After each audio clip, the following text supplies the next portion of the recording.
Erthygl Amaeth a fi. Rwy'n siŵr eich bod eisoes wedi gweld hanes a lluniau Marian Owen, aelod weithgar Aberlymus o gangen Capel Garmon, Rhanbarth, Aberconwy, yn y Wawr, ac yn y llyfr gwych Caru Crefftio, ble mae hi'n sôn am ei diddordebau yn codi waliau sychion a gwneud ffyn. Mae wedi cymryd rhan yn yr ŵyl haf yn y gystadleuaeth sketch ac wedi ymweld â sawl cangen gyda'i sgwrs fyrlymus a diddorol.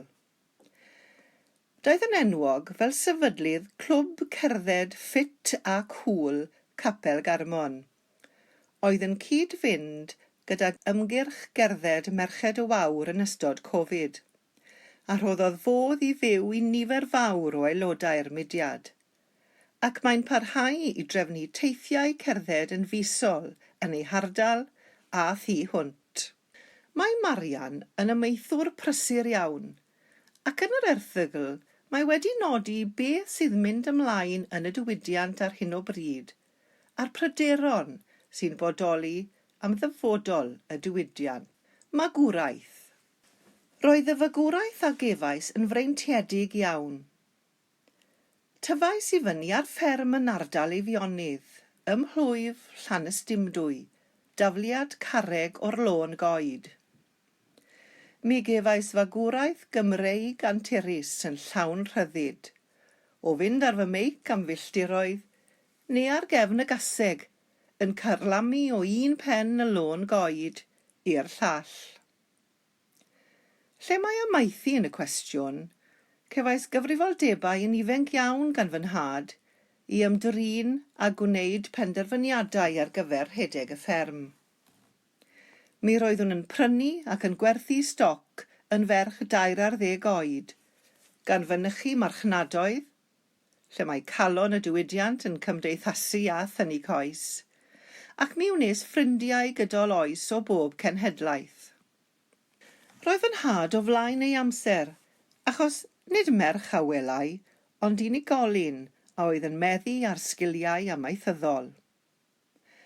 Erbyn heddiw, mae'r cynnydd yn y nifer o ferched sydd ym myd amaeth yn galonogol iawn, a'r cyfrianiad a geir ganddynt yn amhrisiadwy. Roedd yr urdd a'r mudiad ffermwyr ifanc yn rhan fawr o fy mywyd. Roedd cyfleoedd i gymdeithasu a chystadlu, a thrwy hynny, meithrin hunan hyder go gyfer bywyd bob dydd. Ar ôl ymadael yr ysgol, bym yn gweithio ar fferm gyfagos yn godro ac yn magu lloiau a chael cryn fwynhad. Roeddwn yn astudio yng Ngholeg Amaethyddol Glyn Llifon yn ystod y cyfnod yma a dysgu sgiliau o bob math, o gneiddio gyda pheiriant a chyda gwelleifiau a llawer mwy. Ond yn fuan iawn yn y cyfnod yma, fe gafodd fy nhad ddamwain fawr a'i barlysu, ac mi ffwrdd am gyfnod hir a mam wrth ei ochr yn gefn iddo. Daeth yr holl sgiliau a ddysgodd fy nhad i mi yn hanfodol i redeg y fferm yn ystod y cyfnod yma. Heddiw, rydw i'n ffermio yn ardal Pentrefoelas mewn partneriaeth gydag Alun y Gŵr, ac mae Siôn y mab yn astudio peirianneg amaethyddol ac ar ei ail flwyddyn ym Mhrifysgol Happer Adams. Amaethyddiaeth heddiw. Mae amaethyddiaeth ar hyn o bryd yn wynebu ansicrwydd mawr, ond rhaid bod yn ddiolchgar bod Cymru wedi cael y bil amaeth sydd wedi cael ei deilwra ar gyfer Cymru yn unig. Ond wrth reswm nid yw'n berffeth, a hwn fydd sail i unrhyw gynllun amaeth at y dyfodol. Mae'r un cyntaf o'r hyn o bryd wrthi'n cael ei drafod, sef y cynllun ffermio cynaliadwy, ac mae'r ymgynghoriad olaf diwedd y flwyddyn. Yn gynwysedig ynddo mae un maen tramgwydd, oherwydd mae'r Llywodraeth yng Nghymru yn mynnu, mwyn cael mynediad i'r cynllun, bod yn rhaid i'r amaethwyr fod â 10% o goed ar ei tir, a hynny ar dir cynhyrchiol ac nid ar dir cynefin. Tybed nad oes yna ddilliau eraill y gaeth amaethwyr ei defnyddio mwyn gwella a lleihau sefyllfa nwyon tŷ gwydyr, yn hytrach na dibynnu ar goed yn unig. A phwy a wyr na fydd technoleg y dyfodol yn canfod modd o drin ar nwyon hyn, heb golli'r tir cynhyrchiol, a fydd ei hangen i gynhyrchu bwyd. Gobeithio y bydd pwysau ar yr awgrymiadau o ddaw o gyfeiriad yr undebau a'r sector amaeth i gyd, a byddwn yn gweld synwyr cyffredin yn ennill y dydd. Gobeithio bydd y cynllun hwn yn deg i bawb heb ormod o rwystrau, ac y bydd yn bosib i bob fferm yng Nghymru gael mynediad i'r cynllun, mwyn sicrhau dyfodol i'r ffermydd a theuluoedd yma yng nghefn gwlad Cymru. Y diciau, TB. Mae'r diciau yn taini cysgod dros y diwydiant bellach, oherwydd y pryder a ddaw yn sgil yr holl brofi a'r rhwystrau a ddaw o gael prawf positif yn y fiches. Mae'r ansicrwydd a'r pryder yma yn rhoi pwysau meddyliol trwm arnom fel amaethwyr. Rhaid sicrhau nad oes modd i'r clwyf yma barhau i ledaenu, trwy fynd i'r afael a ffynhonnell y clwyf sydd oddi fewn i'r bywyd gwyllt. Mae Lloegr wedi dechrau ymdrin ar mater, ac mae tystiolaeth yn dangos bod achosion yn gostwng. Mae'n hen bryd i Lywodraeth Cymru daclo'r broblem yma unwaith ac am byth. Rheoli adnoddau dŵr, rheoli llygredd amaethyddol. Daeth rhan o hwn i rym dros y blynyddoedd diwethaf, a daw ychwaniadau y flwyddyn nesaf. Golyga hyn fod amaethwyr trwy Gymru yn rhwymedig i ddilyn rheolau caeth ymwneud â chadw a thaenu tail ar y tir yn ystod tymor y Gaeaf. Yn ôl ffigurau, dim ond 8% sy'n broblemus, ond mae'r Llywodraeth wedi peintio pob amaethwr gyda'r un brwsh ac wedi rhoi pawb yn yr un cwch.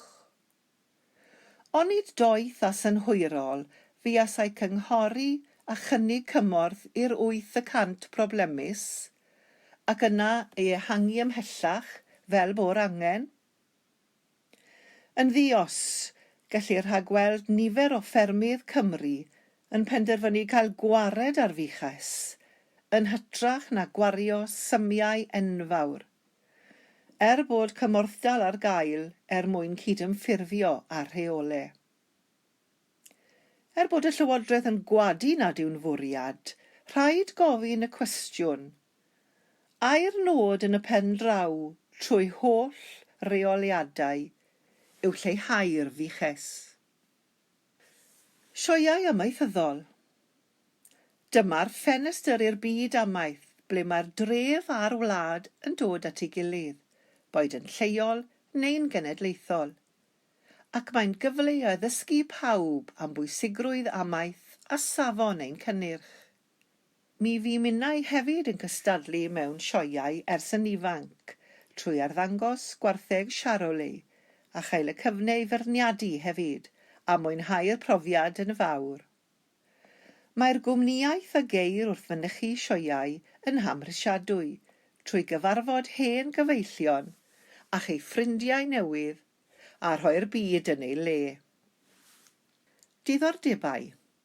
Rydw i'n credu yn gryf bod cael diddordeb o ddi allan i'r gwaith yn hanfodol, ac felly mae fy niddordebau yn eang. Rydw i'n ffwtbol ffanatig gan gefnogi Cymru a Lerpwl ac yn mynychu gemau pan mae modd.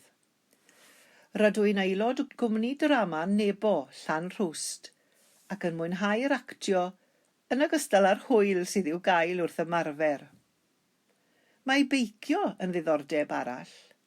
Yn feiciwr brwd ers sawl blwyddyn, mae digonedd o gyfleon i wthio'r corff wrth daclo gelltydd hirio Nant Conwy, ac rydw i wedi sefydlu grŵp beicio babes, a'r bedair ohonom yn cael pleser mawr. Rydw i'n aelod o Ferched y Wawr Capel Garmon ers ambell i flwyddyn, ac wedi sefydlu grŵp cerdded o'r enw Cool a Fit ers amser y Covid.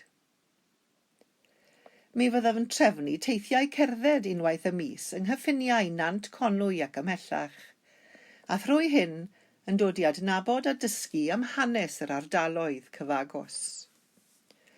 Rwyf yn cyfrannu colofn yn fusol i'r papur bro lleol yr Odyn, o dan y pennawd holi hwn a llall. Mi fyddaf yn holi cymeriadau'r ardal am eu hatgofion.